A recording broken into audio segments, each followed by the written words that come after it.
Good morning and almost Merry Christmas to you, Seth. Doing great. Yeah. Hopefully you are too. Happy holidays to you as well. Thanks for that, for sure. And, I can't believe it, Dr. Stanifer. Not only are we coming up on the end of the semester, but you and I only have a handful of conversations left in your time at Blue Ridge. Goodness gracious. Yeah. How about the end of your semester, though? Tell me about that. What's going on in Blue Ridge these days? Yeah, so we're narrowing down the number of instructional days at the high school. We have just a couple left. They will have finals next Wednesday, Thursday, and Friday. So the 20th is our last day of school. I don't know if you've heard about some of these underground spirit weeks that are going on across some of the neighboring districts, but we've had fun with that in a couple of our buildings where it's not announced to students, but only the teachers know about the dress up days. And so they could have Ninja Day where everybody's dressed in all black, or they could have anything but a cup day where you drink out of something really silly. So that's kind of brought some extra joy to some of our buildings recently. Just something fun for the adults to do. I think now that you say that, I had seen where Mr. Peck, our junior high principal over here, was posting on social media something silly like that a week or so ago. So maybe that's what I'm catching wind of every now and then, where people just look goofy sometimes. So yeah, and then wait for the kids to say, "What's going on today?" Yep, for sure. That'll keep them on their toes, I think. No doubt. Yeah, it will. Yeah, definitely. Hey, what's the end of your semester like? When do kids get out for the break and all that good stuff? Yeah, so December 20th, that Friday is our last day. We do have a little bit of an early dismissal that day. It's at 2:20 instead of 3:10. So we'll start that season, and everybody's going to be very happy to have a little bit of a break. And I'll tell you, we have something special when we come back. Jerry Brooks, who's kind of an educational comedian that those of us on Facebook who are educators, our feed is usually filled with some Jerry Brooks humor. We have hired him to come and speak with our teachers on Friday, January 3rd. So that's an adults only back that day. And then kids come back on January 6th. So we're going to give everybody a fun, educational, humorous boost before we come back on January 6th with kids. Nice. Very good. So look forward to that coming up. And any events or things going on, Dr. Stanifer, on the calendar before we get to December 20th? Yeah, we're rolling through with some Christmas. We have a Christmas play going on at the junior high this weekend. We have a dress rehearsal tomorrow night, and then our play on Saturday, one night show. And then something special happened earlier this week. There was a guest musician that came to our junior high band / high school band / high school chorus concert. Yours truly sat in the flute section with the high school band. I had a great time. Wow. A flautist, say you, huh? Yeah. Yes. You have the terminology correct there, sir. Thank you. Of course. I used to be in the band. I wasn't good at it, but I used to be in it. So, What did you play? I played the saxophone. Okay. In fact, I got moved to bari sax my junior year. That was quite the transition, I must confess. So a lot heavier instrument to carry around. Oh my gosh, it was. I think part of the reason I got moved to the bari sax was because I was a boy and I had like all the wind. It's hard to believe, Dr. Stanifer, but there's a lot of wind built up in these lungs. Okay, and I think part of the reason I got moved to the bari sax was they needed me to somewhere for that wind to go, if you know what I mean. So yeah. a lot of hot air coming out of this little body over the years. But anyways, Dr. Stanifer, I'll tell you what, as we wind down here, the semester, of course, school business continues on. And you were telling me strategic planning is on the horizon in Blue Ridge. What's going on? Yes. So as you kind of alluded to, you and I only have a couple meetings left because I'll be retiring at the end of June. And so Ryan Payton, who's currently the principal at our elementary building, Schneider Elementary, he has already been named as the next superintendent. And so he is going to coordinate a strategic planning event Saturday, January 11th at his building, the Schneider Elementary. And we'll work pretty much for a full day, 8:30 to 2-ish. We'll work and look at what our current goal areas are and our sub goals, where we've made some progress. And then we'll open it up to all of our stakeholders, our community members, board members, administrators. We've done a lot of inviting over the last week or so, and hoping we can have a good house full of people that want to talk about how do we make Blue Ridge even better than where it is right now. So, and then that will give him and the administrative team a couple months to build up some sub goals underneath what comes out of the January 11th meeting, and then he will have a strategic plan in hand and ready to go when he takes over on July 1. You know, that's interesting. As we were talking before we got started, that was one thing I wanted to ask you about is, does the strategic plan, does it hinge on who the school leader is? Because, like I said, like you mentioned, you're stepping out of the superintendent's role, going to retire, and so you've got someone coming in. Can the strategic plan be that transitional, where it's like you can maybe it doesn't sound like you're leading it, so I guess that kind of negates that point. But like maybe say you lead it, and your successor comes in as the plan is in transition. Does the plan hinge on who the leader of the district is? Yeah, so it might be a little bit unusual for us to do this the way that we're doing, where I'm still sitting and he's getting that started, but that's the beauty of what's going on in Blue Ridge right now. We had an internal candidate. The board did not do the big fancy look outside kind of situation. They decided that they had all faith in the internal candidate, who's also a Blue Ridge grad. And so with making that decision, everything that we do that's for next year, I ask Mr. Payton, would you like us to go kind of in the same direction? Would you like to lead this? Do you want me to lead some of it? Where is your opinion on this? How do you want to move forward? So we are very open in that communication. And fortunately, the strategic planning day is actually led by a school board, Illinois Association for School Board Members, their field services director, who's assigned to our part of the state. He led our last strategic planning event. So it's not resting on the superintendent to be in charge of that meeting. It's a neutral party, so to speak. Mm-hmm. And so Patrick is going to come down again and lead that for Ryan. And I even had Ryan ask Patrick, do you want me, Hillary, to be a part of that day? And so we're all very open with when I should step out and when he should step in and so on. So we're very fortunate in that way. You're a good team, it sounds like. Yes. Yeah. Now, this might be a silly question, and forgive me, and I don't ask it, in a in jest way, if you will. But people hear that term. We're going to bring administrators, teachers, community members, and stakeholders. They hear the term stakeholders, and they're going to be at the table. What does that mean for a school district? For me, that means I attend Chamber of Commerce meetings whenever I can, because I know that the Chamber of Commerce members want to build their business. And what better way to build your business than by having a healthy school district, so people want to live there, because then they're going to be more likely to shop there. Mm-hmm. So it really is a kind of a global perspective. So stakeholders for me, like on the Chamber of Commerce, we have Kurt Holman, who's a former Blue Ridge board member. I want to make sure that he's invited. I have business owners. I want to make sure they're invited. I have Kevin Richardson, who works for Country Financial, and he's been very helpful in getting our Friends of Blue Ridge group going. That's a group that will donate towards special classroom projects that can be a financial benefit for a student who is on a free meal plan. They might not be able to afford the amount of lumber that would be needed for a cabinet making class. And so that Friends of Blue Ridge group comes in.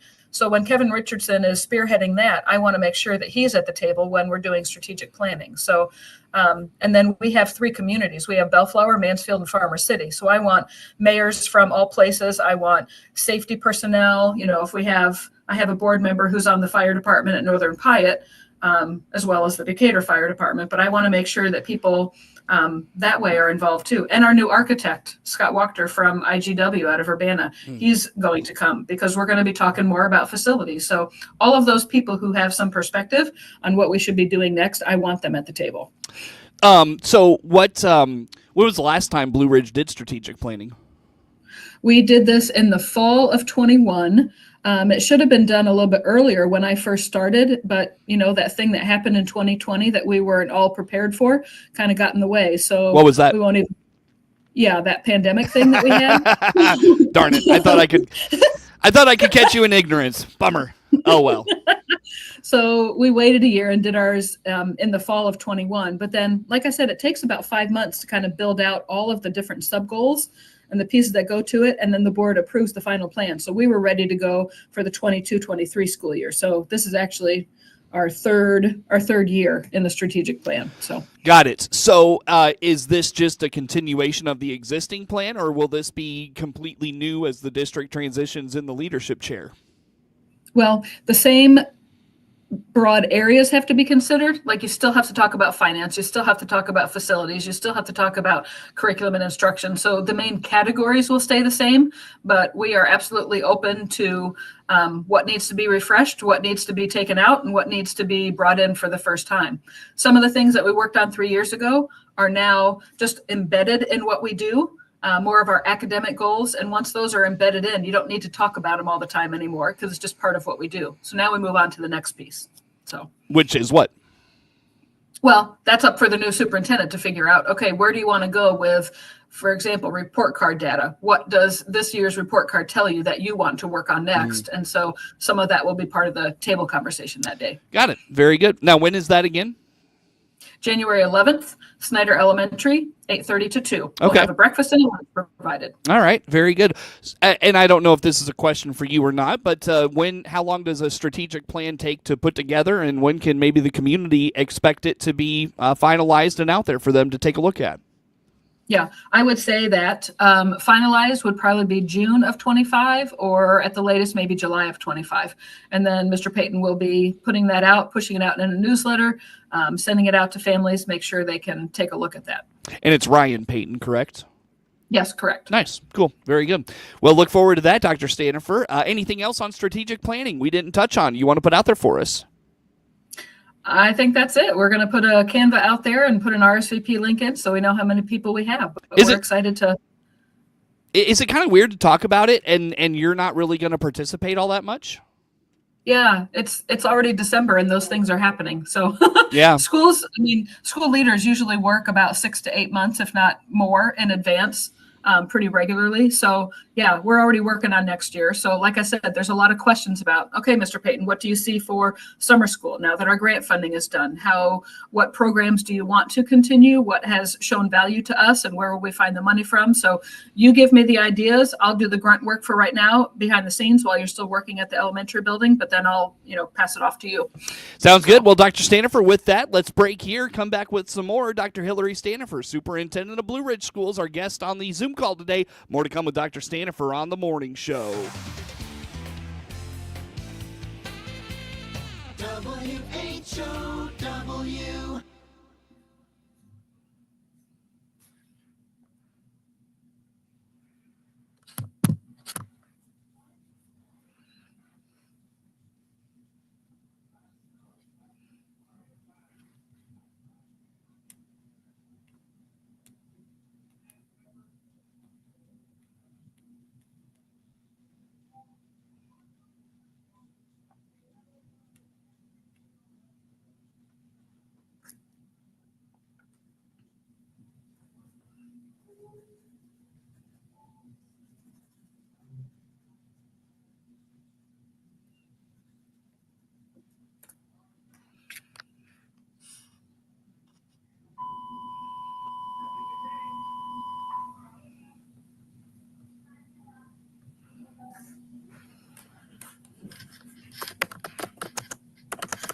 Once again, a good morning. Thanks for being with us. I'm your host today, Seth Lawrence. The WHOW Morning Show streams to Facebook and YouTube, brought to you by Peterson Insurance, your Pekin Insurance agent in Clinton. Dr. Hillary Stanifer is the superintendent of Blue Ridge Schools, our guest on the Zoom call today. And Dr. Stanifer, I know outdoor facilities have been a focus for the district for some time now, and some movement, although maybe movement that from the naked eye we're not able to see. What's going on?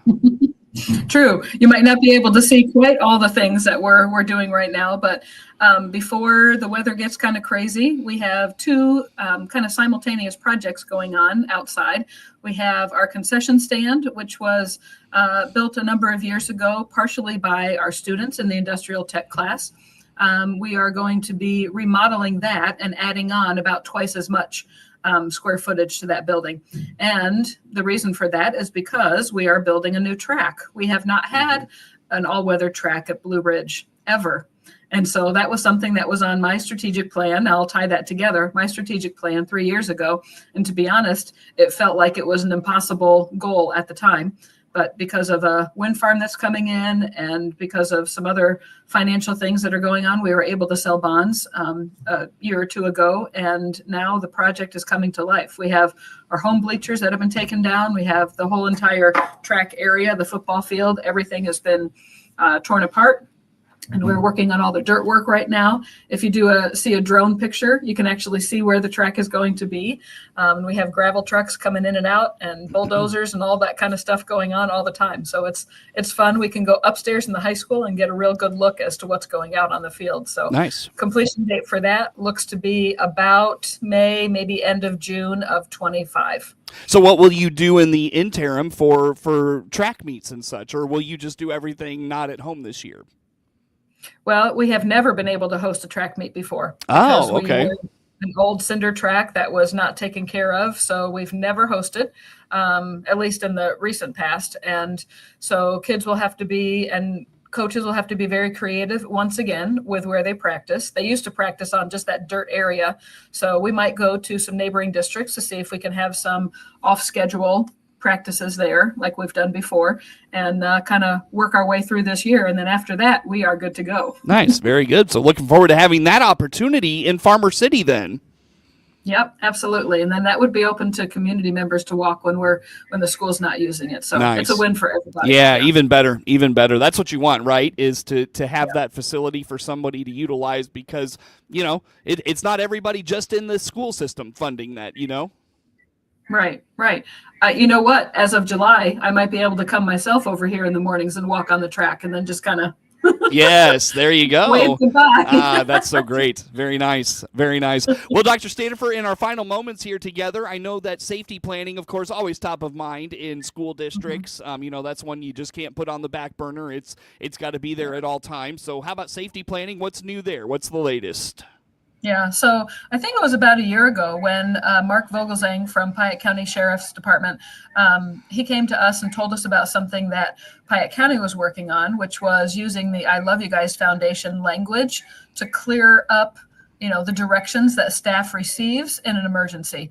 And so we started to move to a new emergency app. We started to move to that new I Love You Guys Foundation language. Mm-hmm. Ryan Payton and I have gone to several trainings, and we're just continuing to update things. We did some reunification practice drills this fall, and we're deciding to add some things to our buckets. Whereas, it's as simple as just a lanyard that says, I'm a runner, and on the back says what a runner does during a reunification drill or real life event, and then having all of that information inside the buckets that stay in those locations that we go to. So it's just taking additional steps, one small step at a time, towards being more informed and more practiced. So in the case of an emergency, we are ready to go.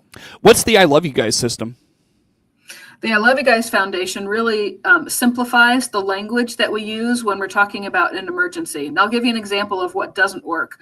So we used to have, like most other districts, had language about lockdown and soft lockdown. Mm-hmm. A soft lockdown would be maybe somebody vomited in the hallway in his passing period almost. So we want you just to stay in your room, don't move anywhere, but it's not a big deal.